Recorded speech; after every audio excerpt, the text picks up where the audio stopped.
Now, the Lexington Medical Center Sports Desk. And it is the Friday Night Blitz, Week 13. Our game of the week is in the SCISA ranks. Hammond going for a 5th consecutive SCISA state championship, taking on the Titans of Trinity Collegiate from over in Darlington County. We'll see what went down. This game taking place at Charleston Southern University. And for the Skyhawks, on defense, but it was Trinity Collegiate striking first. Carter Hardy pounds it in. A few minutes later, Hammond will answer. Dylan Richardson keeps it himself, and he will find pay dirt. Then after a mishap on special teams, the Skyhawks get it back, and Richardson does the same thing again. Skyhawks taking the lead. However, the Titans from the PD area would give the heavyweights from Hammond all they could handle. In fact, they would go in the locker room with a 15-14 lead. Yeah, Hammond down 1 after a late first half touchdown. Now we'll head to the third quarter, and Hammond accelerates. It's Richardson to Jack Weston, and watch this, he is gone. An incredible athlete, Jack is. He can play quarterback, but obviously he's a pretty good receiver. A long Hammond score. Skyhawks back in control. Fourth quarter action though.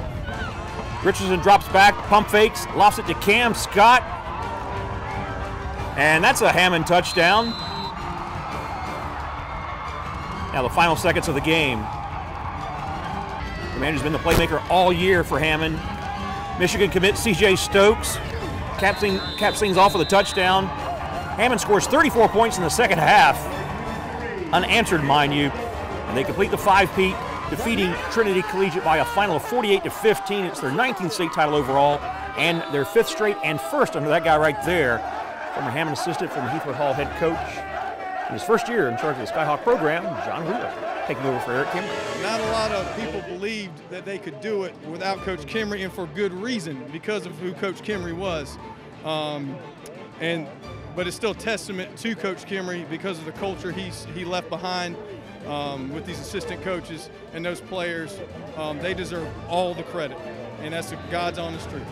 It's amazing. I've won one every year I've been here, so it was just really good to finish it out right there with I feel like this is probably one of the best teams I've been a part of in my life, so it was a really good opportunity to be out here with these guys and grind all summer and come out here and win another championship. All right, congratulations to the Hammond Skyhawks hoisting the title once again. Now to the 5A ranks, the guy who knows about something about hoisting titles. Dutch Fork taking its 60-game unbeaten streak to Sumter to face the Gamecocks. Tom Knotts, he's been here so many times. Silver Foxes get right to work on their opening drive. Davin Patterson finds Antonio Williams on a tunnel screen, and he will take it in for the score, 7-0. Of course, Antonio, one of the most sought-after receivers in the country. The Gamecocks would like him. Ole Miss wants him, among others. Now Sumter will answer. Ryan McCants hands it to Marquise Lane, and he's able to find his way in for the score, and we are tied at 7. Early second, 14-7 Dutch Fork when Patterson finds Josh Smith. And that is a 30-yard connection, 21-7. Silver Foxes in command. Ensuing kick. Sumter strikes. Zaire Gamble. And he's going to head down the sidelines. Gets the wall. Gone. So Sumter's only down 7, 21-14. Big momentum boost for head coach Mark Barnes and the Gamecocks. Second half, Dutch Fork is up 28-14.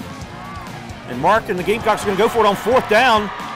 The Gamecocks hit it big as McCants finds Akimi Hosley, who sheds a couple of tackles, takes it in 35 yards. It's 28-21. Sumter's down only 7 to the 5-time defending state champions of Class 5A, but the Silver Foxes would go heavy on Jarvis Green. He would score on 2 consecutive drives, and Dutch Fork advances. Sumter gave it a good effort, but too much firepower from the Silver Foxes. That's 61 straight games of unbeatenness, shall we say. And they get it done in a big way, 48-21, so they will play Fort Dorchester, because in the other 5A matchup, Lexington trying to continue its run, going to the Low Country to face the Patriots of Fort D, but too much firepower from Fort D mid-first after the Wildcats turned over on down. Zoltan Osborne delivered the delayed handoff to Michael Smalls. Big run up the middle. That sets up a 1st and goal. Next play, Osborne will hand it off to Devin Geddes, and he's in the end zone 30-8. Fort Dorchester wins it by a final over Lexington. Wildcats' great run comes to an end in the Low Country. All right, 5A Upper State action. Ridgeview getting hot at the right time. The Blazers traveling to Spartanburg to take on the Vikings. A win, and Ridgeview's in the Upper State Championship. Andre Washington, the South Carolina State commit, finds Nori Bradley, touchdown there. And then watch Josh Holmes for the Blazers. Gets loose, knifing through the Spartanburg defense. And he is in for the score. More from Ridgeview. Washington to Zion Agnew. Oh, nice adjustment there. The defensive back wanted a PI, but it is only a TD for the Blazers. And give these guys credit. They went up to Spartanburg, went toe-to-toe with the Vikings. In fact, they had the lead late, but the Vikings of Spartanburg would come back with a late touchdown. They win it by a final of 32-29. So Ridgeview's season comes to an end in the Upstate. All right, stay with us. More highlights coming up here on the Friday Night Blitz. Stay with us.